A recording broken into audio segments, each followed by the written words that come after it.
alasan adanya musibah atau kasus ini itu menjadi alasan utama dibekukannya Menwa itu sendiri? Nah, ini bisa dibilang apa ya? Mungkin menjadi salah satu trigger ya kasus ini. Oke. Mungkin penjelasan lebih lanjut menambahin terkait pembekuan dari mahasiswa ini. Iya, jadi kalau dari pihak kampus sendiri, sependek pengetahuan saya, ada beberapa pelanggaran administratif yang dilakukan oleh Menwa. Salah satunya adalah pelanggaran PPKM.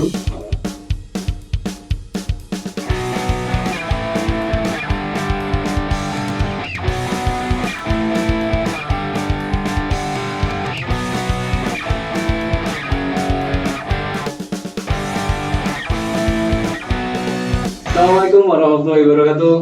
Balik lagi di podcastnya Lembaga Eksekutif Mahasiswa Fakultas Hukum Universitas Islam Indonesia. Dan masih bersama saya Nufiulul Albab, saya Hatta Muhammad Irsyad. Dan kali ini kita adalah edisi yang spesial, sangat spesial Mas Nufi ya. Karena bisa dilihat kita nggak di studio yang biasanya. Sudah dengan konsep yang berbeda. Buat teman-teman yang mengikuti Potlau dari episode pertama pasti ketika melihat episode ini pasti kok beda ya, agak seperti biasanya gitu. Nah itu karena spesial. Langsung aja karena kita hari ini lagi ada di Solo. Oh ternyata Potlau main ke Solo gitu ya Mas. Potlau outing Solo. Oke. Nah tapi kita kesini nggak cuma main-main nih.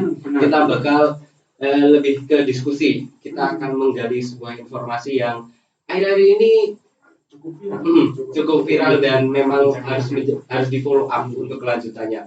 Selain untuk kita sendiri juga untuk wawasan kepada masyarakat agar masyarakat kedepannya lebih notice terhadap hal-hal yang seperti ini. Nah gitu. Tapi sebelumnya mungkin aku tetap harus ngikutin teman-teman semua yang ada di rumah dan dimanapun ya tetap harus kita perketat protokol kesehatan kita dimanapun berada. 3M, mencuci tangan, memakai masker dan menjaga jarak itu mutlak ya, meskipun pandemi ini udah menurun tapi kita nggak boleh lemah. Jangan lengah lah. Dan satu lagi Mas Nuki. Oke. Aku ingetin buat teman-teman yang nonton, ingat program pemerintah vaksinasi. Benar. Kita harus tetap mengikuti program itu karena kita lihat sendirilah beberapa waktu ini angka kenaikan COVID ini sudah menurun. Tidak seperti tahun beberapa waktu yang lalu yang vaksin ini agak berkurang, belum tersalur ke masyarakat. Gitu. Oke Mas Nuki, mungkin kita langsung aja pembahasan ya. Okay. Di sini udah ditemani dua narasumber yang cukup kredibel, ada Mas yang ganteng dan Mbak yang cantik ini. Boleh dong kita langsung kenalan aja nih. Dari Masnya dulu mungkin ya. Oke Masnya, boleh dikenalin. Oke, salam kenal teman-teman, aku Tori. Kebetulan mahasiswa FONS. Yang mana juga sebagai paralegal di LBH Soratis yang berusaha untuk mendampingi korban dan mengawal isu ini, semoga bisa diusut sampai tuntas. Selanjutnya banyak yang cantik nih. Oke, nah kalau aku teman-teman kenalin, nama aku Christine dari mahasiswa FONS juga dan bersama teman aku Arif di bawah di LBH Soratis sebagai paralegal. Oke. Karena dengan bidang yang sama ya dan hampir ada korelasinya Mas ya. Oke. Nah, berhubung tadi kita udah mencoba mendeskripsikan kalau episode ini adalah episode yang spesial, tentunya yang kita akan mengangkat sebuah isu yang akhir-akhir ini ramai, terutama di kalangan mahasiswa dan juga di perguruan tinggi, terkait sebuah musibah yang kemarin menimpa sebuah perguruan Universitas Negeri Solo atau Surakarta ini, terkait meninggalnya salah seorang mahasiswa yang dalam pendidikan dasar ya. Pelatihan dasar, pendidikan dasar itu yang tergabung dalam sebuah organisasi Menwa itu ya, Resimen Mahasiswa. Nah, mungkin kita akan mencoba mencari tahu lebih dalam kepada narasumber kita. Sebab kenapa kalau kita mencari informasi hanya dari sebuah media, kadang dari satu media ke media yang lain itu isinya berbeda-beda. Kadang ada yang dipintir untuk kepentingan media-media itu sendiri. Nah, kita mencoba datang ke Solo ini menghadirkan teman-teman yang memang dekat dengan hal isu itu. Jadi bisa dibilang kita nggak menjamin ini benar semua, tapi bisa menjadi sebuah tolak ukur atau pandangan kita ke depannya. Nah, mungkin nih mulai dari yang aku pengen tahu tuh sebenarnya kronologi yang terjadi gimana? Oke, ini kronologinya agak besar lah ya. Umum ya. Jadi sebenarnya teman-teman berdasarkan keterangan dari salah satu mahasiswa yang tergabung dalam rasiman mahasiswa tersebut atau MENWA. Mungkin sekarang namanya secara administratif itu yang benar Korps Mahasiswa Siaga ya teman-teman, sedikit penyampaian aja. Nah awalnya itu ada di Klatsar, jadi si teman kita, sahabat kita korban itu mengikuti di Klatsar tersebut atau pendidikan latihan dasar. Jadi mulai kira-kira pukul 8 sampai 12 ada serangkaian kegiatan yang diikuti. Nah di saat itu beberapa keterangan menyebutkan bahwa di pukul 12 dia mulai mengalami lemas hingga akhirnya puncaknya di jam 18.00 kisaran jam 6 sore sampai akhirnya ada beberapa kronologi yang menyebutkan bahwa si teman kita ini atau si korban ini kesurupan atau mungkin sedang dalam kondisi yang tidak enak gitu loh, tidak nyaman. Sampai di pukul 10 malam, di 22.00 dia dibawa ke rumah sakit Mardi Solo. Nah, kira-kira sekisaran pukul 12 kurang dari pihak rumah sakit menyatakan bahwa korban meninggal dunia. Nah, ini sangat disayangkan sekali karena kemudian dari pihak rektorat pun akhirnya mengabarkan, memberi info kepada pihak keluarga di hari Senin. Jadi dari Senin itu dari pihak korban baru sampai di rumah keluarga, begitu sih kira-kira kurang lebih besarnya ya. Mungkin perkembangan kasusnya sekarang udah ada hasil autopsi, udah masuk ke proses penyidikan. Mungkin gitu aja sih secara garis besar ya sama lagi ya. Berarti timeline pemberitahuan informasinya itu dari setelah dibawa ke rumah sakit langsung ke rektorat dulu, baru ke pihak keluarga ya begitu. Bahkan, nah kita nggak tahu nih, ada mungkin terdapat di sini ya, apakah ke kampus dulu atau ke rumah langsung. Soalnya banyak versi keterangan gitu. Cuman yang pasti di tanggal 24 menyatakan meninggal, tapi baru di hari Senin itu sampai di pihak keluarga gitu istilahnya. Mungkin sebelum lebih jauh, tadi kan udah disinggung tentang MENWA itu sendiri yang sudah berganti nama ya, secara administratif ya. Nah, dengar-dengar di MENWA ini kan sekarang ini untuk sementara mungkin dibekukan ya. Nah, terbaru itu. Apakah alasan adanya musibah atau kasus ini itu menjadi alasan utama dibekukannya MENWA itu sendiri? Nah, ini bisa dibilang mungkin menjadi salah satu trigger ya kasus ini. Oke. Mungkin penjelasan lebih lanjut menambahin terkait pembekuan dari rasiman mahasiswa ini. Iya, jadi kalau dari pihak kampus sendiri, sependek pengetahuan saya, ada beberapa pelanggaran administratif yang dilakukan oleh MENWA. Salah satunya adalah pelanggaran PPKM. Tapi sejauh sampai hari ini, tanggal 31 Oktober ini, memang dari pihak kampus belum ada publikasi secara resmi terhadap masyarakat umum ya terkait kasus ini. Ya, dari kampus sendiri sih belum ada secara resmi ya, cuman sudah dilakukan beberapa audiensi baik tertutup maupun terbuka dari pihak BMSP, UNS di mana dan juga BEM terkait ya. Asal dari fakultas ataupun asal jurusan dari si korban ini. Dan sebenarnya udah ada nota kesepahaman antara pihak kampus dan instansi terkait yang menyatakan bahwa pihak kampus akan melakukan istilahnya transparansi pendidikan terhadap kasus ini dan akan mendukung serta tidak segan-segan untuk membubarkan dan membukukan Korps Mahasiswa Siaga ini apabila terbukti melanggar peraturan rektor nomor 26 tahun 2020. Nah, itu ya singkatnya. Ternyata ujungnya bisa sampai ke pembubaran korps. Betul banget. Ya. Apalagi apabila memang terbukti ada pelanggaran pidana di situ. Iya. Tapi sekali lagi kita di sini itu nggak untuk mencoba men-trigger sebuah aksi ataupun dengan yang didasarkan dengan keemosian ya. Ya balik lagi tadi yang dikatakan semua orang tuh, semua objek hukum tuh presumption of innocence itu tadi nggak boleh dijudge dulu sebelum sampai akhirnya litigasi ataupun pengadilan itu hakim memutuskan. Nah sekarang kan itu dari sisi mahasiswa sekalian umum sebagai mahasiswa UNS ya. Nah kalian juga kan tergabung dalam sebuah lembaga bantuan hukum, Soratis, Solo Raya Justice. Nah kalian kan di situ sudah dalam ikatan keluarga dari LBH itu. Nah kalau dari LBH ini kan ada akses yang namanya pro bono. Nah, pro bono itu kan memberikan sebuah akses kemudahan kepada seluruh rakyat, nggak tergolong ya, siapapun itu yang pada saat itu memang sedang mengalami musibah dalam tanda kutip masalah hukum ya, sehingga itu bisa datang ke situ dan memberikan istilahnya jasa pendampingan hukum secara gratis dan tidak dipungut biaya sepeser pun. Nah, berkaitan tentang itu kan dari kalian berdua ini kan dalam keluarga LBH Suratis itu. Apakah dari LBH Suratis itu juga sudah ada upaya-upaya dalam istilahnya membantu baik dari pihak korban ini untuk mencari keadilan yang seadil-adilnya? Jadi waktu Senin malam setelah kemudian diberitakan kepada keluarga korban bahwa korban meninggal, malamnya itu kita dari pihak LBH Suratis itu langsung menghubungi keluarga korban. Kita mendatangi keluarga korban di rumah duka di Karangpandan, daerah Karangpandan, untuk memintakan tanda tangan terkait surat kuasa. Kita sudah memberikan penjelasan bahwa apa sih fungsinya LBH di sini. Kita tidak akan melangkahi penyidik atau melangkahi penegak hukum, tapi kita hanya ingin mendampingi korban secara prosedur hukum. Apakah ada yang terlanggar, apakah hak keluarga korban ini tidak terpenuhi, ataukah ternyata tuntutan dari penegak hukum itu kurang kena bagi korban. Nah, nantinya kita yang akan mendampingi korban. Dan sayang memang sampai saat ini keluarga korban belum memberikan surat kuasa khusus karena terkait dilematisnya, sedang mengalami kesedihan yang cukup mendalam, sehingga sementara masih menyerahkan kepada polisi terkait adanya kasus tersebut begitu.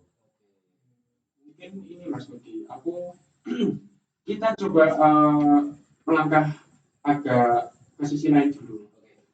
Pandangan selaku mahasiswa, aku kembali ke mahasiswa ya, sebagai mahasiswa UNS sendiri yang cukup terkait dengan kasus ini. Sebenarnya kalau dari pandangan selaku mahasiswa, apakah ada urgensi kegiatan yang serupa? Maksudnya kan kegiatan ini itu melibatkan ketahanan fisik gitu maksudnya. Apakah memang diharuskan mencapai level tersebut gitu loh, sampai memakan korban gitu loh? Aku kayak masih kepo gitu loh, maksudnya apa ya? Seurgensi apa kegiatan itu harus diadakan? Gitu. Coba mungkin bisa dijelaskan. Sebenarnya itu yang menjadi pertanyaan balik sebenarnya teman-teman. Sebenarnya urgensi apa sih, dan sebenarnya goalsnya mau kemana dan untuk apa, hingga akhirnya ada kegiatan semacam ini gitu. Mungkin kalau ditarik dari secara historikal ya, ini kan sebenarnya Resimen Mahasiswa ini adalah istilahnya secara historis dia masih ada kaitannya dengan hasil orba atau produk orba gitu ya, kurang lebih.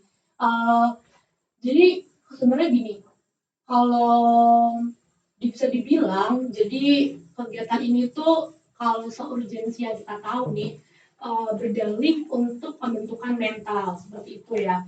Sebenarnya kan cukup banyak kegiatan-kegiatan yang dilakukan hingga akhirnya tanpa kita sadari sebenarnya ada senioritas atau bahkan watak militerisme di dalamnya yang dalam wujud kekerasan fisik atau psikis sebenarnya berujung ke situ kan sebenarnya. Dan ini pun nggak cuma di lingkup Resimen Mahasiswa UNS gitu loh, mungkin lembaga-lembaga lainnya ini juga bisa menjadi suatu kita bersama kan, yang berdalih pembentukan mental. Nah ini kalau dari aku sih kayak gitu ya, sehingga justru kalau tadi Mas yang nanya urgensinya apa, nah itu yang harusnya kita pertanyakan bersama kan. Sebenarnya urgensinya apa gitu loh, apakah memang harus sampai di kekerasan fisik seperti itu berujung hingga pada tindak pidana seperti ini. Nah itu yang perlu kita ulik bersama. Tapi mungkin yang paling jelas ya, yang paling jelas kita mungkin nggak ada kapasitas menjawab seurgensi apa. Betul banget. Tapi mengingat setelah fakta yang terjadi ini harus ada kajian ulang terkait kegiatan-kegiatan tersebut. Nggak harus manual, kegiatan apapun yang melibatkan kekerasan fisik sampai akhirnya itu dapat dikatakan tindak pidana itu harus segera dikaji ulang dan harus dibenahi. Karena sebenarnya Mas Dodi, kalau dari Mbak Kristen tadi penjelasannya, aku punya asumsi nih. Takutnya nanti apa yang dilakukan ini, proses yang katanya pendidikan mental ini hanya sebagai ajang balas dendam. Nah, dari senioritas itu tadi. Jadi buat teman-teman lah yang mungkin terlibat dari organisasi-organisasi yang serupa ataupun tidak serupa pun, tolong untuk mengkaji kembali ya tentang bagaimana urgensi kegiatan yang dilakukan, terutama terkait kegiatan yang fisik pertahanan fisik itu takutnya tadi hanya sebagai ajang balas dendam sendiri. karena yang namanya fisik itu nggak bisa dipukul rata kan. Betul sekali. Kadang ada orang yang memang tahan dan enggak, itu kan berbeda-beda. Kita harus bisa memahami itu. Nah, sebelumnya aku dengar isu nih, aku juga nggak mengharapkan kalian untuk jawab atau enggak, ini bebas aja. Tapi aku dengar isu bahwasanya si korban ini memang sudah mengalami sakit bawaan. Nah, punya sakit bawaan tapi memaksakan untuk tetap mengikuti itu. Apakah sependek pemahaman kalian aja nih? Ini masih sebatas asumsi ya teman-teman, karena dari pihak kampus pun belum publish gitu. Tapi kita mencoba mencari kejelasan yang paling dekat karena mereka ini adalah Mas Luki, kembali lagi kita juga mahasiswa dan masyarakat biasa pasti punya yang namanya asumsi. Iya, benar. Nah, itu mungkin bagaimana? Kalau terkait penyakit bawaan sebenarnya ya teman-teman. Aku pun di posisi yang sama nih teman-teman. Masih dalam ya kita belum bisa memastikan apakah benar seperti itu, apakah benar ada penyakit bawaan. Tapi sebenarnya yang perlu di-highlight atau perlu digarisbawahi adalah entah ada penyakit bawaan atau tidak, yang itu pun sudah menjadi tanggung jawab dari pihak terkait yang mengadakan dan bertanggung jawab atas kegiatan tersebut gitu.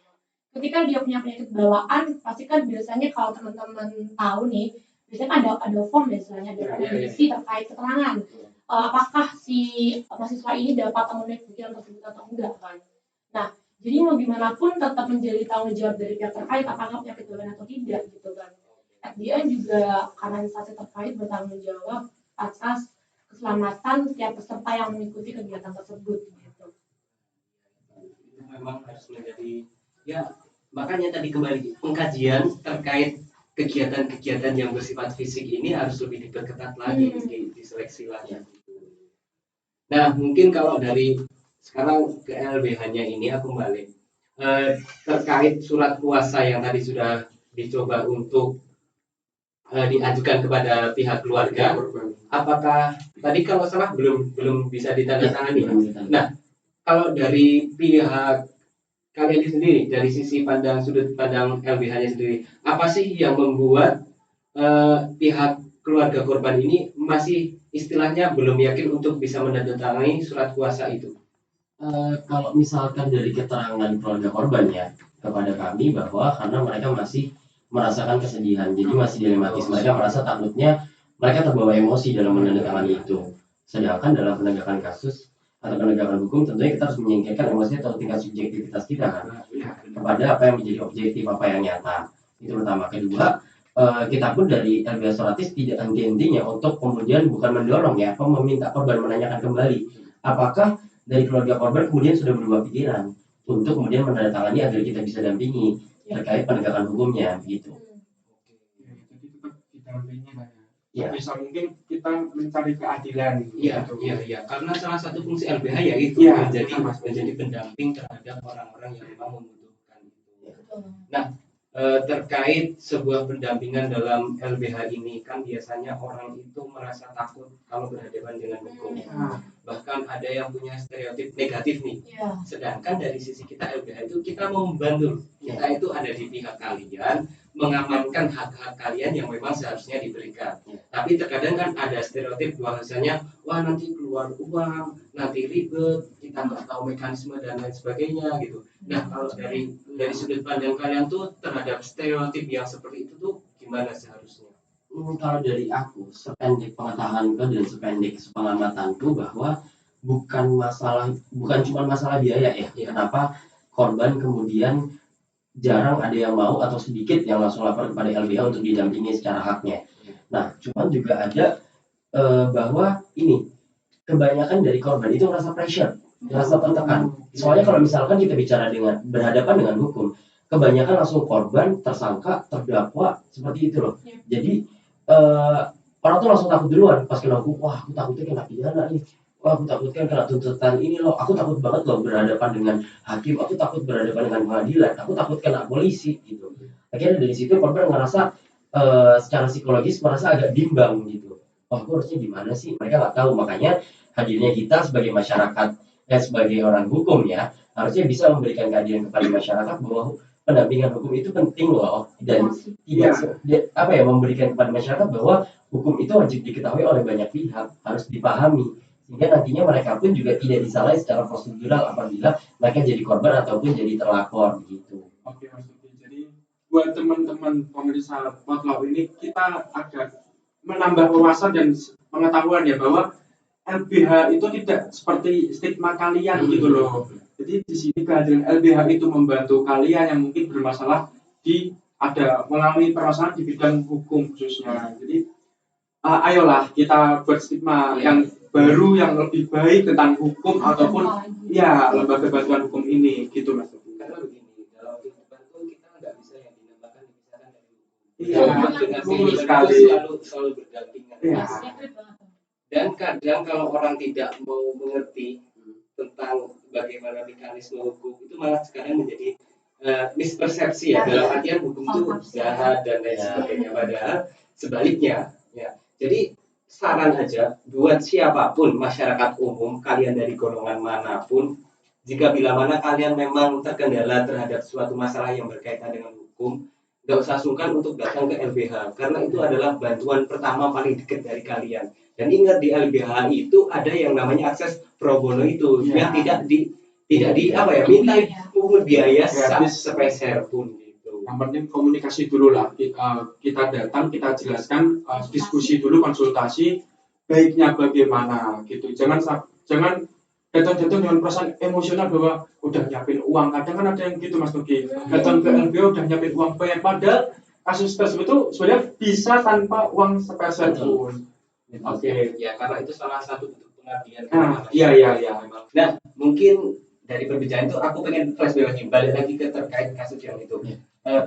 Sementara sejauh ini perkembangan kasus itu tuh udah sampai mana? Sampai detik ini ya, baru 31 Oktober ya? Iya.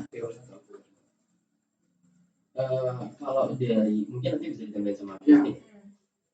Setahu yang jelas kasus ini udah naik sampai Polda, udah tingkat penyidikan, SPDP udah keluar, SP2AP sudah disampaikan kepada korban terkait hasil penyidikan ini sejauh apa. Kan juga udah ada kan di media bahwa otopsi udah keluar, yang mana udah jelas dia meninggal karena dia kekerasan. Nah, kemudian terkait kira-kira dugaan pasal mana sih yang dikenakan akibat adanya kasus ini, ada 2 pasal yang kemungkinan akan dikenakan. Pertama 351 ayat 3, kekerasan berat, penganiayaan berat. Terus kemudian 359, yaitu kelalaian yang menyebabkan adanya korban jiwa. Ya, itu. Kemungkinan 2 pasal itu sebenarnya dari teman-teman 2 pasal itu ya. Iya, itu dari polisian juga udah masuk.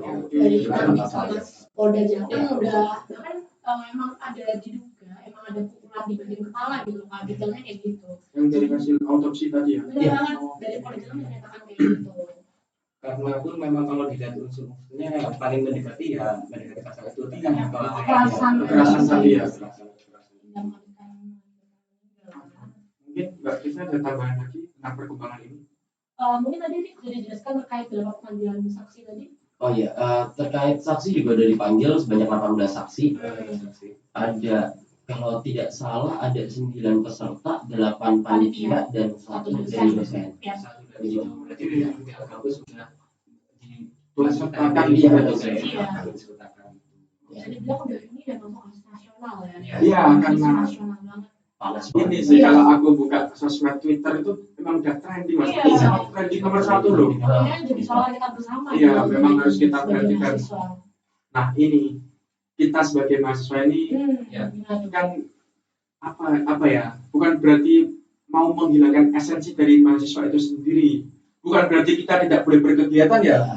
Cuma bagaimana sih seharusnya mahasiswa ini dalam pengelolaan kegiatan, manajemen kegiatan, keikutsertaan juga itu agar hal seperti ini tuh tidak terjadi gitu loh. Dan harapan kita lah apa gitu mungkin dari pandangan narasumber untuk kegiatan-kegiatan serupa agar tidak sampai terjadi lagi, dan cukuplah di Indonesia ini kasus yang melibatkan sampai kehilangan nyawa itu udah gak ada. Ya stop lah pokoknya. Kasus ini tuh udah sering banget terjadi, beberapa kali terjadi ya. Mungkin nggak cuma di instansi yang di ranah saja. Makanya itu bukan lagi soal bukan lagi soal siapa yang jadi korban, tapi soal apa. Maksudnya gimana tuh? Maksudnya adalah bagaimana sih sistem yang ada sekarang ini seharusnya bisa benar-benar mewujudkan kegiatan ataupun goals di mana karena esensi seorang mahasiswa kan berarti soal pengembangan diri dan bagaimana kita membawa diri kita kan, tapi bukan lagi soal kita yang bersembunyi di balik dalih pembentukan mental, tapi justru ada mungkin penyalahgunaan, entah itu penyalahgunaan apa ya istilahnya, penyalahgunaan tentang atau penyalahgunaan kegiatan yang berujung pada kekerasan fisik maupun psikis ya gitu. Jadi harapannya yang pasti ada perbaikan sistem ya di sini. Bagaimana sistem kepemimpinan dan leadership itu dapat benar-benar diwujudkan tanpa ada kekerasan dan berdasarkan identitas tadi itu, gitu sih. Oke, mungkin dari Mas Farid. Berarti kalau misalkan aku simpulin, kamu tuh ngomong ini tuh ada kekerasan struktural lah ya. Benar. Benar banget. Harus setuju karena apa? Karena kita bisa lihat hampir dari setiap tahun, walaupun nggak tiap tahun ada, tapi pasti berulang siklus gitu kan, jadi kebiasaan tradisi. Ada amatan kan kayak ini kok gini ya. Satu lagi Mas Nuki. Biasanya kalau saya ini kakak tuh lebih parah daripada kakak. Itu sebenarnya tuh gali. Dan itu bisa di stop dari generasi kita yang mulai paham dengan keadaan-keadaan seperti ini. Cukup lah ya kalau kayak gitu kali tingkat dan seterusnya. Tentang kekerasan struktural ini baca ini bukunya Amartya Sen. Yap, Amartya Sen soal kekerasan dan identitas itu ya. Identitas benar. Iya, di situ emang dibahas secara konkret dan di breakdown kenapa kekerasan itu muncul. Ya salah satunya ini sistem. Kita ngerasa ya dendam pribadi, sistem terus menerus nggak ada perbaikan, nggak ada rekonstruksi, jadinya kultural, regenerasi, dendamnya regenerasi. Iya. Nah mungkin kalau dari aku, harapan yang aku pengen itu terkait apapun kegiatannya itu, terutama bagi mahasiswa ya, kegiatan bagi mahasiswa yang melibatkan fisik ya, terutama apapun itu yang melibatkan fisik itu harus mulai dikaji ulang lagi.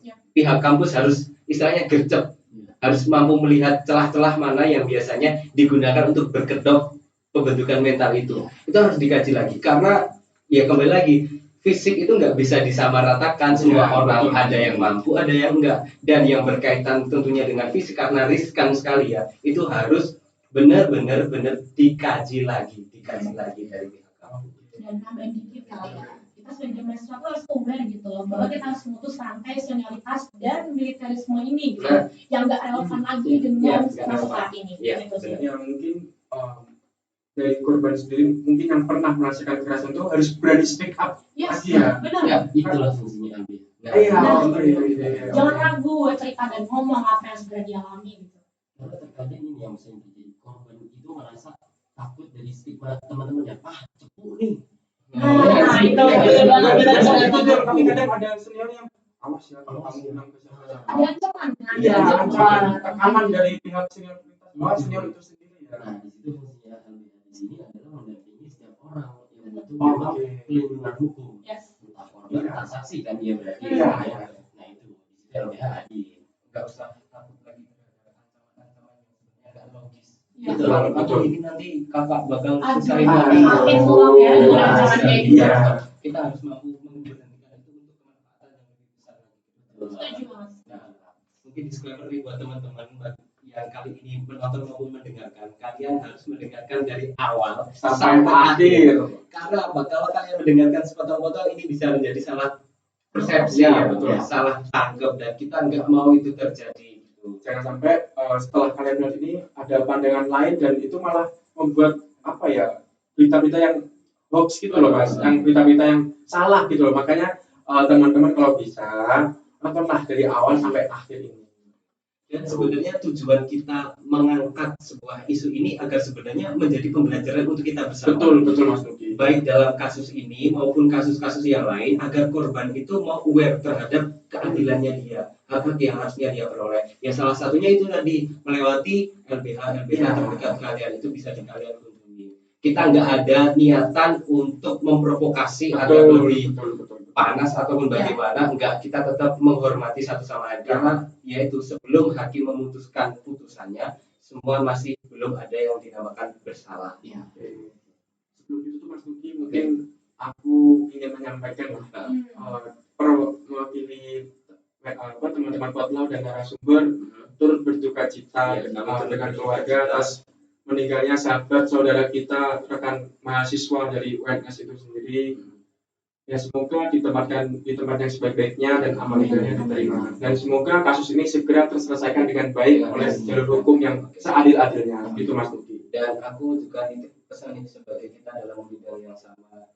Kalian kan dekat dengan isu-isu ini, jadi tetap kalian harus mengkawal bagaimanapun itu adalah tugas kita sebagai seorang mahasiswa yang hukum gitu loh, dalam konteks hukum itu kita harus sebagai bentuk pengabdian masyarakat dan juga untuk pengalaman kita ke depannya.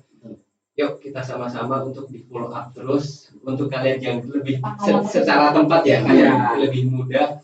Yuk kita jangan sampai mau hak-hak yang sebenarnya harus didapat itu malah justru nggak didapat ataupun malah tanda kutip tercurangi ya.